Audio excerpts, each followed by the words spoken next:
Então, dando continuidade, a partir do momento que os primeiros seres vivos se formam, a gente, a partir daí, faz a seguinte pergunta: esses seres vivos que surgiram pela primeira vez, eles produziam seu próprio alimento? Lá naquela época, naquelas condições, eles já tinham essa capacidade? Ou eles buscavam alimento no meio? Moléculas orgânicas que tinham ali nos mares e nos oceanos primitivos. Lembram que eles eram chamados de sopa orgânica porque parecia uma sopa cheia de água, mas principalmente com muitas moléculas orgânicas ali, muita concentração de moléculas orgânicas, como a gente viu.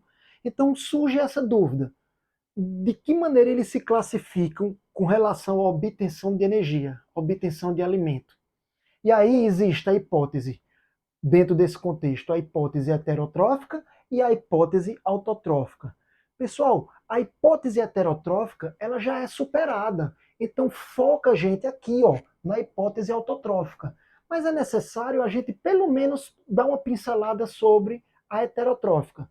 Ela só dizia o seguinte, que os primeiros seres, eles buscavam seu alimento no meio, pegavam aquelas moléculas orgânicas ali, certo? Presente nas sopas orgânicas, olha o termo vindo aí, certo? E quebravam essas moléculas, convertendo em moléculas mais simples e energia. E aí elas tinham o seu alimento ali produzido, certo? Sua energia produzida, melhor dizendo. E aí, depois surgiam os seres autotróficos, ou autótrofos, com a capacidade de produzir seu alimento. Essa hipótese dizia que os primeiros seres não tinham capacidade, não tinham estrutura ainda para produzir seu próprio alimento. Apenas num segundo momento é que surgem esses autotróficos. Certo, gente? Então, basicamente é isso, é uma hipótese superada. Importante lembrar que as bactérias fermentadoras atuais se aproximam desse processo que acontecia aqui nos heterótrofos, que acontecia entre aspas, porque lembrando que essa hipótese aqui ela está mais superada, não tão aceita, certo? A outra hipótese que eu quero justamente que vocês foquem é a hipótese autotrófica. Vamos entender, certo? Na hipótese autotrófica, primeira coisa que a gente tem que saber, ela diz que os primeiros seres não eram heterótrofos, gente, e sim eles eram autótrofos ou autotróficos. Mas como seriam isso? Eles já tinham a capacidade de se produzir seu próprio alimento, mas eles produziam o próprio alimento de que maneira? Através da energia solar? Não. Eles conseguiam obter energia para seu alimento justamente através de reações químicas que ocorriam no meio entre substâncias inorgânicas. Eita, Afonso, espera aí, agora eu me confundi todinho. Vamos devagar, pessoal, com calma. Os primeiros seres aqui, de acordo com a hipótese autotrófica, o nome já diz, eles eram autótrofos, lógico. Ao contrário do que dizia a outra hipótese. Autótrofos porque produzem, já tinham a capacidade de produzir seu próprio alimento.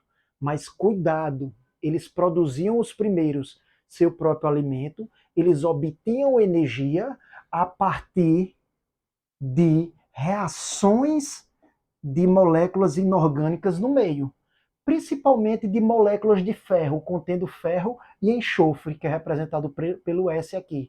Então, naquela época, tinha muitos compostos de ferro, acredita-se, e muito gás sulfídrico, que é justamente o H2S, muitos compostos de enxofre. Então, quando eles reagiam, essas bactérias conseguiam pegar a energia e produzir o seu próprio alimento, certo? Isso é o que caracteriza as bactérias quimiolito-autotróficos. Calma com esse nome, pessoal. Quimio lembra de substâncias químicas, reação químicas. Lito lembra litosfera. Lito significa no meio, nas rochas, superfície terrestre, na crosta terrestre. E autotróficas, seres autotróficos capazes de produzir seu próprio alimento. Então, apenas saber que a energia eles obtinham a partir dessas reações de moléculas inorgânicas para formar moléculas orgânicas, que era justamente o alimento, certo? Qual a maior evidência e quais as bactérias que têm hoje características como essas daqui de antigamente. Essas daqui de antigamente eram ancestrais das atuais arqueobactérias, o grupo das árqueas. São aquelas bactérias, pessoal, que vivem lá na cratera de vulcões. Então os cientistas, eles não brincam em serviço. Com certeza eles pegaram lá essas amostras nas regiões próximas de vulcões e viram que elas conseguem sobreviver em condições muito inóspitas, obtendo energia ali, certo? De substâncias que acontecem no meio, de substâncias de ferro que estão reagindo a todo momento no meio. Condições estas parecidas com a de antigamente, que lá na Terra primitiva tinha muitos vulcões, tinha as erupções, enfim, tudo isso, certo? Então as bactérias, arqueobactérias, bactérias do grupo Arqueas, são hoje as que têm a principal evidência, certo, que fortalece esse tipo de hipótese. Acredita-se que os ancestrais delas tinham essas características, ok?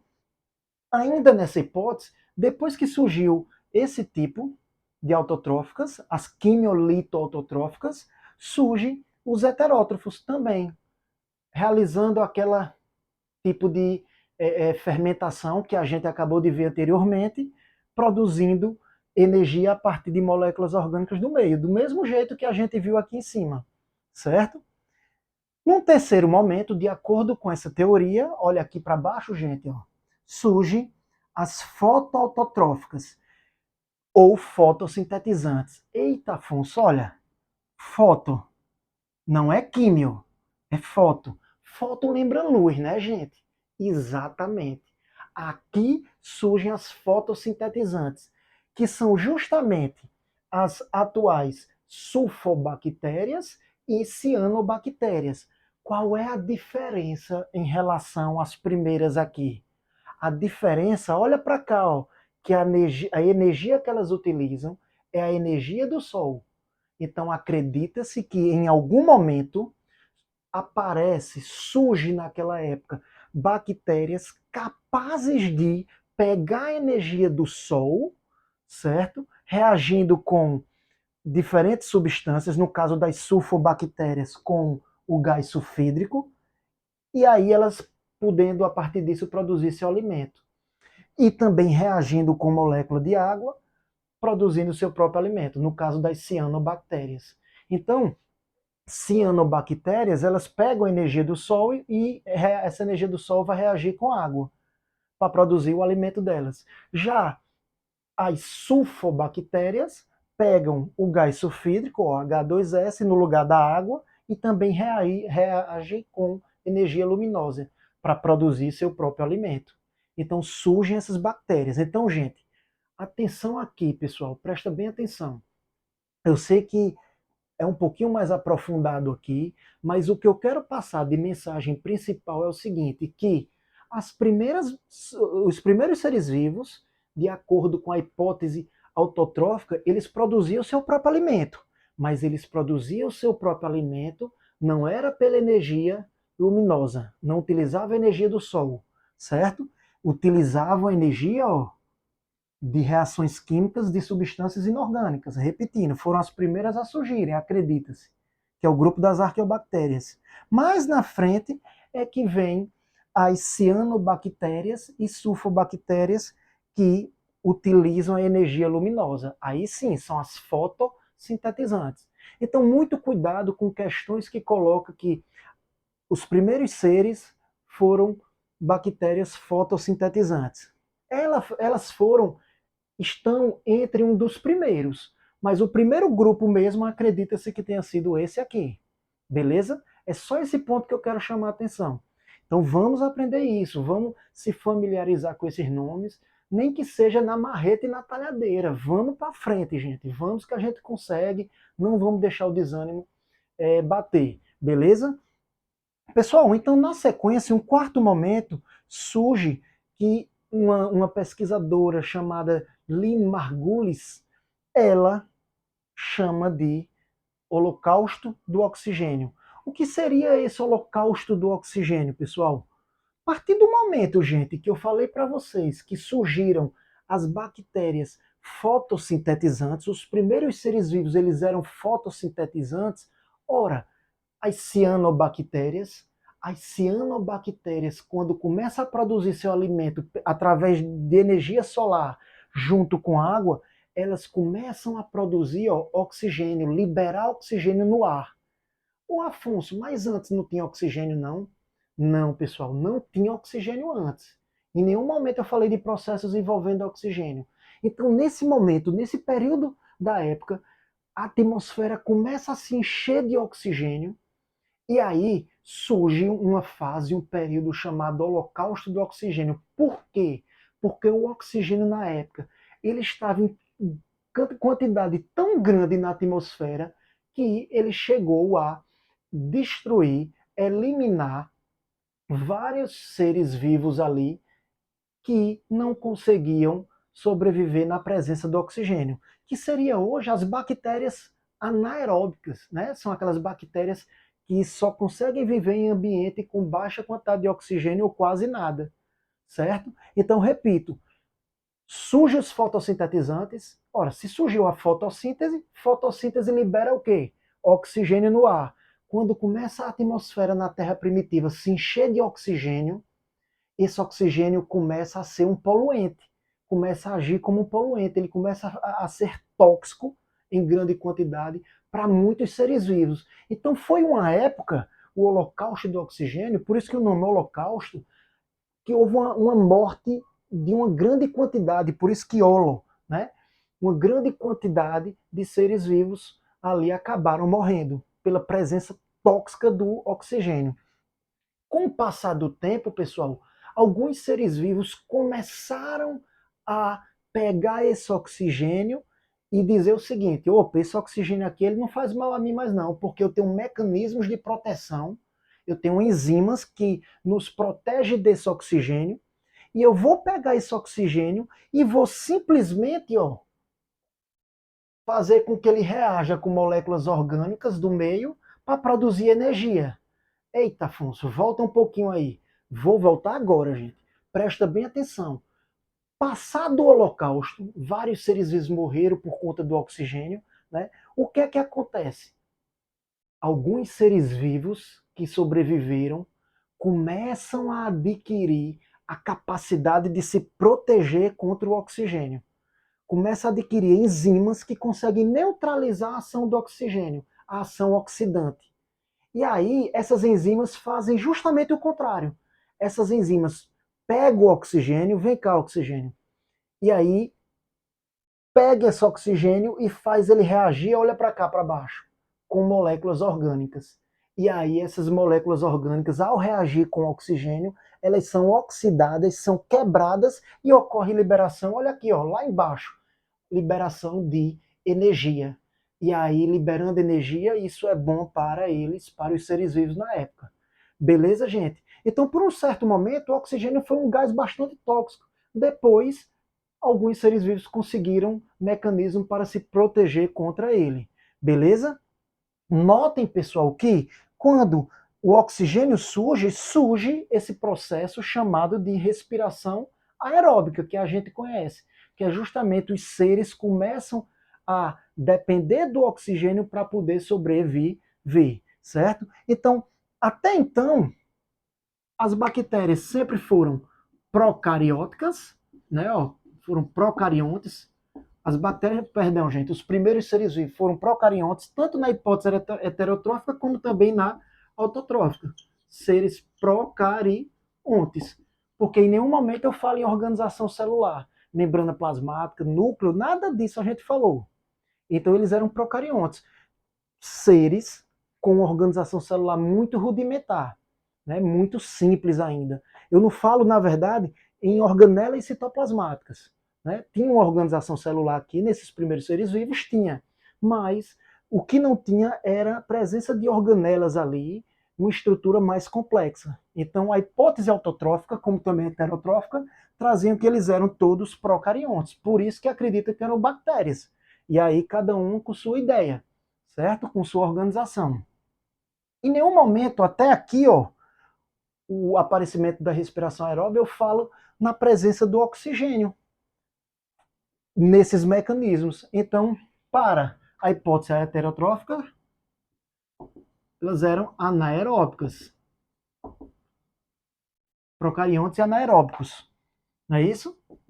Anaeróbicos. Depois é que surge justamente a respiração aeróbica, que é justamente o que a gente vai ver. Beleza? Então, basicamente é isso aí. É muita coisa, mas a gente consegue com calma, com tranquilidade, aprender isso. Vestibulares mais conteudistas, FUVEST, enfim, entre outros, a tendência pode ser que cobre isso mais detalhado. Mas o que eu quero passar em relação a outros vestibulares também, de forma mais objetiva, é que esquece a hipótese heterotrófica e foca nisso aqui, certo? Principalmente no primeiro grupo aqui de seres e nesses pontos aqui. Algo que gosta muito de cair, ó, holocausto do oxigênio também. Não esquece, foi uma fase em que a atmosfera se encheu de oxigênio e muitos seres acabaram morrendo aí nesse contexto, certo? E se surge o oxigênio na atmosfera, com o tempo surge a respiração aeróbia, como já foi explicado. Beleza, gente? Então foca mais nesses pontos aqui. Então, de maneira mais resumida, pessoal, os primeiros seres vivos, de acordo com a hipótese autotrófica que a gente viu, eles eram procariontes, porque tinham uma organização celular ainda muito primitiva, muito no início, não tinha aquelas organelas, mitocôndria, cloroplasto, retículo endoplasmático, nada desses compartimentos membranosos eles tinham ainda, certo? Então eram semelhantes a bactérias realmente, as bactérias atuais. E aí eles eram procariontes, repito, quimioautotróficos, a gente viu, produziam o seu próprio alimento a partir de reações químicas no meio, heterotróficos ou heterótrofos, também vimos, e fotoautotróficos ou fotossintetizantes, principalmente os fotossintetizantes, as cianobactérias, que começaram a realizar fotossíntese e liberaram o que, gente, na atmosfera que até então não tinha? Gás oxigênio. Teve todo aquele holocausto e tudo. Mas com a presença do oxigênio, permitiu o surgimento de um tipo de respiração, de um tipo de metabolismo chamado metabolismo aeróbio, que é justamente a respiração aeróbia, certo? Então, a partir daqui, eles eram procariontes e também eles eram aeróbios, certo? Conseguiam respirar oxigênio e obter energia a partir desse oxigênio, certo?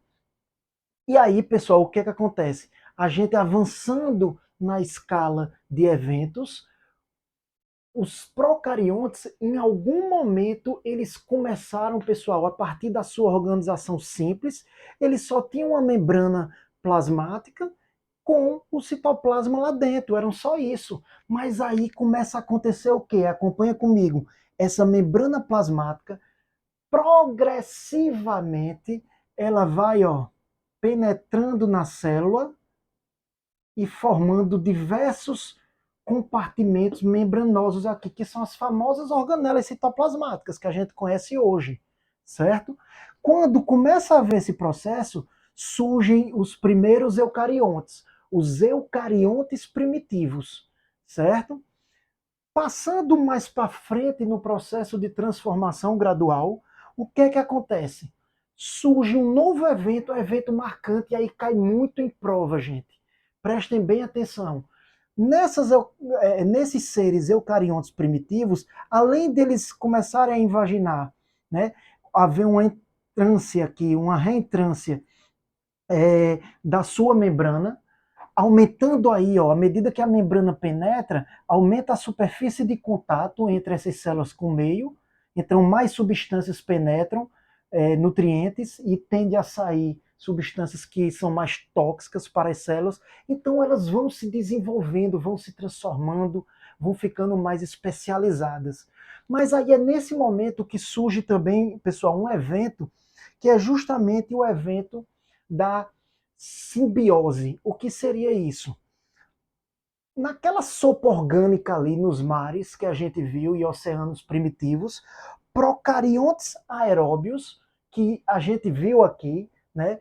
Aqueles procariontes que já conseguiam respirar oxigênio e também os procariontes fotossintetizantes, aqueles que conseguiam realizar a fotossíntese, né? Produzir seu próprio alimento, liberando oxigênio. Esses procariontes aeróbios e procariontes fotossintetizantes, eles começaram a penetrar no interior dos eucariontes primitivos. No intuito de quê, gente? De ficarem abrigados aqui dentro, ó eles aqui, ó.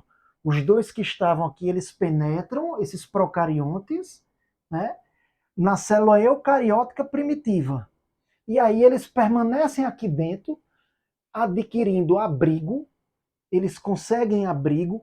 Em compensação, o procarionte aeróbico, ó, ele pega o oxigênio e produz energia para a célula eucariótica, em troca de abrigo.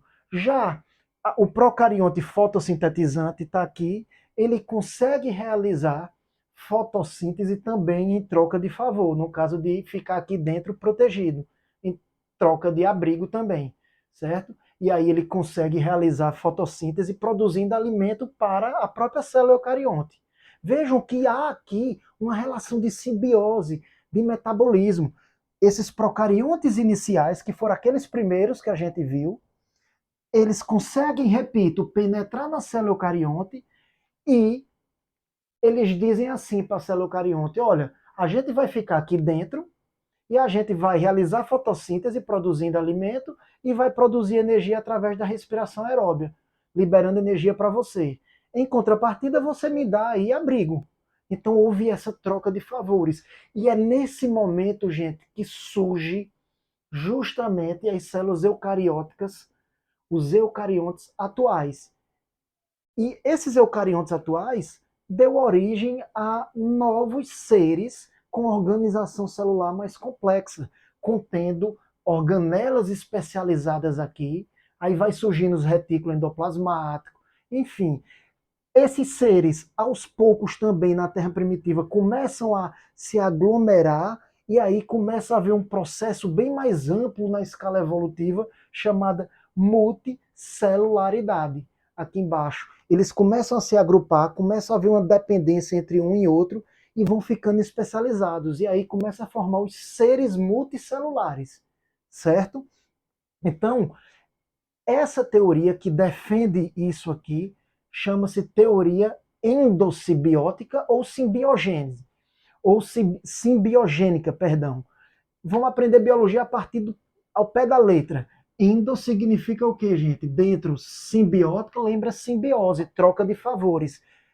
Endo dentro, troca de favores dentro da célula eucariótica primitiva, que até então não tinha esses procariontes aqui presentes internamente. Então, assim, Afonso, quer dizer que esses procariontes aeróbios e fotossintetizantes, eles tinham estruturas semelhantes às atuais mitocôndrias e os fotossintetizantes aos atuais cloroplastos? Exatamente, gente, faz essa relação, certo? Então, basicamente, é isso aí. A gente, nesse momento, finaliza a origem da vida. Pessoal, é um assunto cansativo, mas vejam que não é difícil de entender. Para quem vai fazer uma prova com uma carga de conteúdo muito grande, e essa prova ela é mais específica, mais aprofundada, mais conteudista, aí é necessário realmente se familiarizar mais, praticar bastante exercício para se sair bem, beleza? Então, fiquem aí com o roteiro e a gente finaliza por hoje essa etapa.